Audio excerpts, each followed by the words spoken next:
Let's be honest, you have no clue what Google is doing with your data.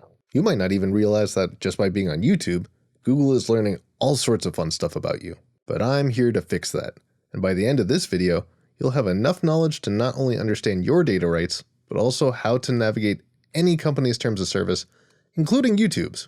I hope you're as excited as I am. First things first, when you're dealing with privacy laws, you quickly learn that no two places treat data the same way. This is a tiny tangent, but stick with me. The EU and Canada take what's called a comprehensive approach, where general laws like GDPR are uniformly applied across sectors to protect personal data regardless of who's handling it. Meanwhile, the US takes a sectoral or patchwork approach, since it's a patchwork of states.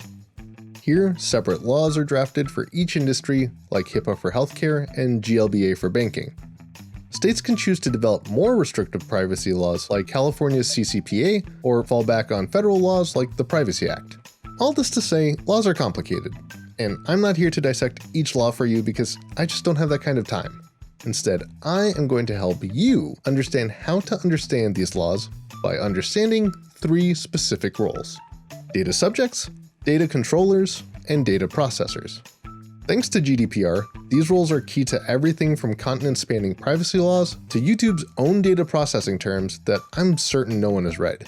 And for the rest of this video, I'll try to explain all these roles in the context of YouTube since that just seems appropriate.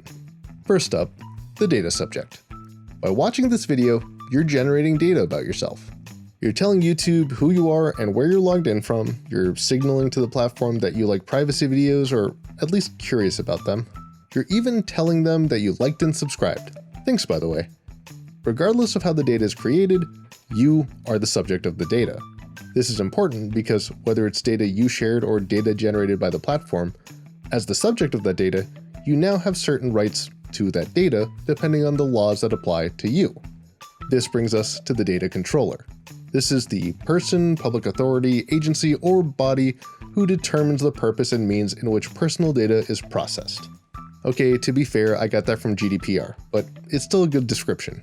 Since we're on YouTube, Google is now the data controller for all the data we generate on their platform based on YouTube's own terms of service. And as the data controller, they can choose to do all sorts of stuff with the data, including sell it.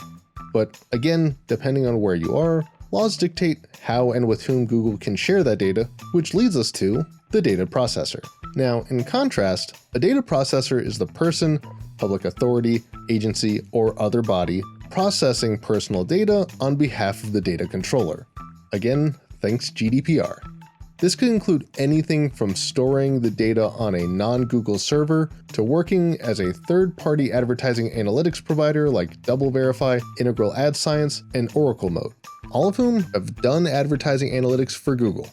Regardless of who receives that data, as the data processor, they are expected to handle that data in a specific way, either by agreements between them and the controller or by laws.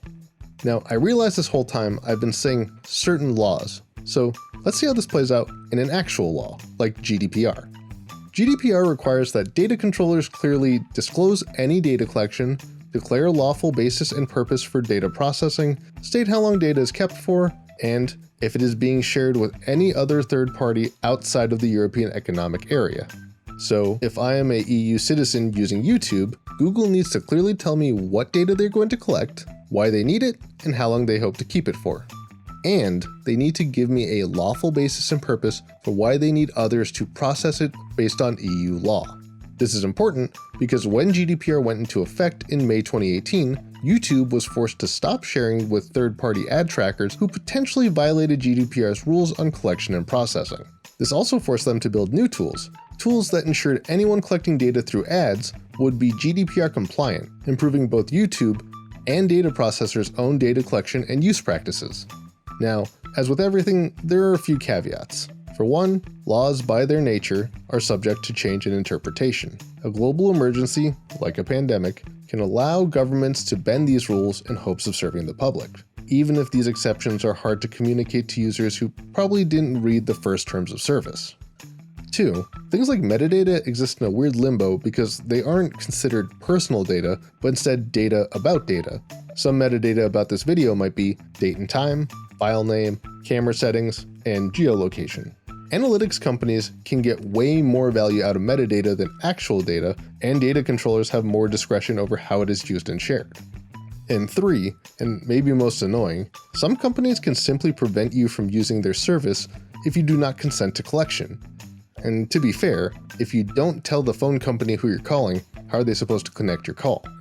Now, one final thought I want you to consider is that even if these laws don't directly affect you, they are still really helpful.